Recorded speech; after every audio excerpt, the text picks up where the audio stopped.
Good afternoon guys. Good evening. And good afternoon. Good morning. Ito naman po, may pa-vlog na naman po ako na US Philippine coins. Itong tatlong ito, 50 centavos siya. 50 centavos. Sa harap, 50 centavos, Pilipinas. Patayo ang babae, may hawak na maso, sa likod niya ang volcano. Ang year po niya, may gilid niya.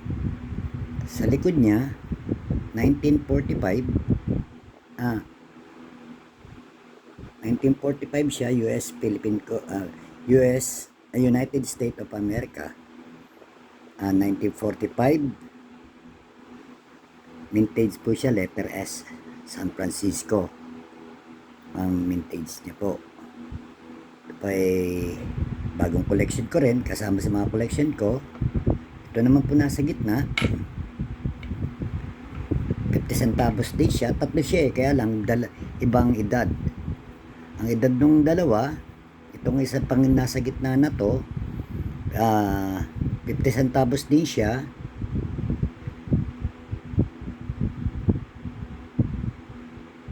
Pilipinas. Sa likod, US.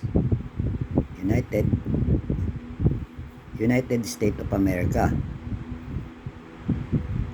Nabasa ko na, 1944 naman po siya. Kintab din niya ho, no? Silver din ho siya. Silver din siya. Ganda niya. Yan. Ang ring niya.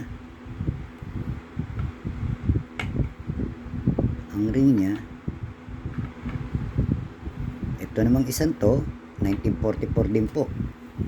US Philippines din siya. 50 centavos. Pilipinas. With this stand na babae. May hawak na maso. Sa likod niya yung sa likod naman niya yung volcano rin, kamukha nitong nasa bukad. 1945 siya.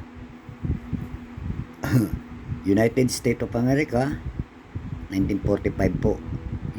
US mint din siya. Halos silver din siya. Binebenta ko to kung baka may makagusto. Pwede rin mga guys. Mamili kayo. Meron din akong nakita sa YouTube, naging presyo niya sa auction. Nagkakahalaga itong 1944. Ito nasa gitna. Kakahalaga siya ng $1,200. Ito yung 1944 siya. Ayun. Na-auction din siya ng 1944 ng $1,200. Ito naman dalawa na 1945, nagkakahalaga siya sa auction din niya ng $2,200. So ang isa, tayo na bala magkwenta. May nasa kwentahan o wala akong oras para magpakwenta. Puro ang silver din po sila. Round din siya. Tapos ito po yung pinakamabigat, yung king. US Philippine coins din. Yan o, tignan nyo, kintab-kintab, di ba? Parang siya, parang silver gold na siya. 1 peso, Pilipinas, ang harap, nakatayong babae na may hawak na maso. Nasa likod niya po yung volcano. Tapos sa likod niya, yung tinatawag na United States of America. Ang tsapa niya, yun, America rin, di ba? Tsaka may eagle na nakatipa. 1905 po, 1907 po siya. Kung sino magkagusto, nakita ko sa auction to, $13,000 US Philippine coins, $13,000 na sold out. At ang sabi, ang kalidad niya, 80% silver. At dalawang klase ho siya sa 1907 may 90 90% silver siya. Halos gold na ho yun pagka ganun Kaya kita nyo yung ano niya, sobrang kintab. Napag-ingatan ko ito, mga guys. Wala na mapunta sa akin to last 1981 pa, nasa akin na to mga coins na to. Nangongolekta rin ako, pero yan lang, parang hobby ko lang, mag-koleksyon. Ngayon, malaman ko na, naglabasan na ngayon, karoon nga ng value, ito na nga ngayon. Kaya pinakikita ko na sila sa inyo, 1 piso, 1 peso, US Philippine Coins, 1907, tatlong pirasong 1950 centavos, US Philippine Coins din siya.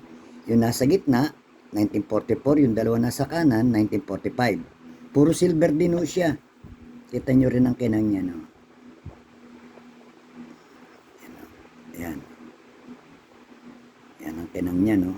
Kaya, mga guys, kung sino pisil makagusto, mag-comment lang sa akin, baka may makakursunada sa inyo dyan. Bibenta ko rin ito. Kaya lang, basta sa ay magkasundo, di ayos naman ho.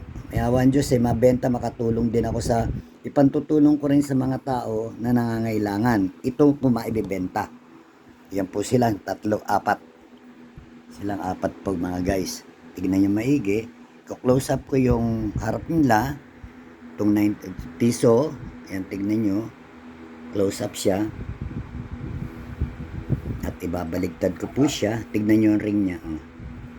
Tapos yung likod niya, ayan na siya. 1907. Diba?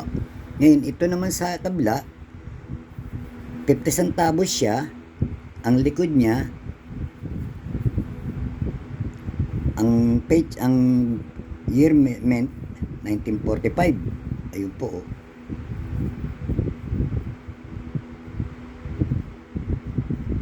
Ayan, nakita nyo na. 1945 siya. Ito naman isang to, 1944. 50 centavos din siya. Ayan ang 1944 niya. Yan. Kita nyo rin ang kintab niyan, di ba mga guys? Sarap panoorin. Nalilibang ako pagka ito pinanonood ko Yan lang nagiging libangan ko rin. At itong isa, 1945 ulit. Hindi ganong ano yan, pero yan na yan, ganyan na yan, ang itsura nila ngayon. Round din siya, 1945. So, ibig sabihin, dalawang 1945 50 centavos at saka isang 1944. Nabanggit ko na rin sa mga presyo sa auction, nabanggit ko rin sa inyo kanina mga guys. Ganun din itong 1 peso natin. Yan din ang 1 peso natin, napakaganda. Di ba po? May awan Diyos maibenta ko para makatulong din ako sa ibang tao.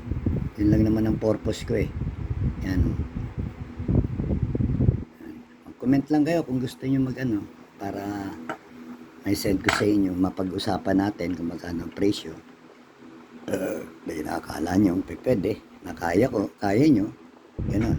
Total, may presyo. Nabanggit ko rin ng mga presyo. May awan Diyos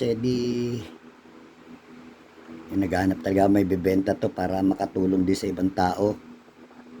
Ganun. Yan ang close-up nilang 4. Okay ba mga guys?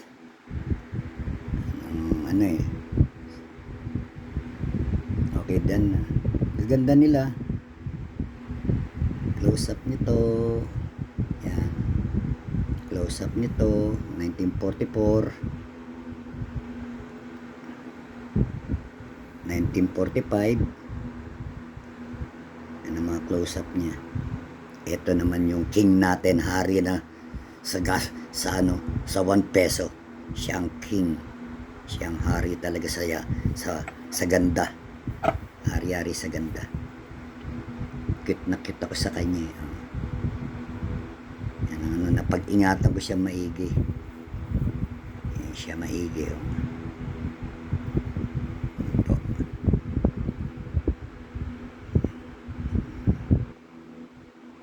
Kaya round din siya. Ayan. Tingnan nyo ang kinang niya, kintab niya. Diba? Nakikita. Yan. Ganun din ho yan sa kabila. Okay po. Hanggang dito na mga guys. Salamat po sa panonood. Thank you po marami. Ingat lang po kayo. Salamat. Magandang gabi. Salamat po.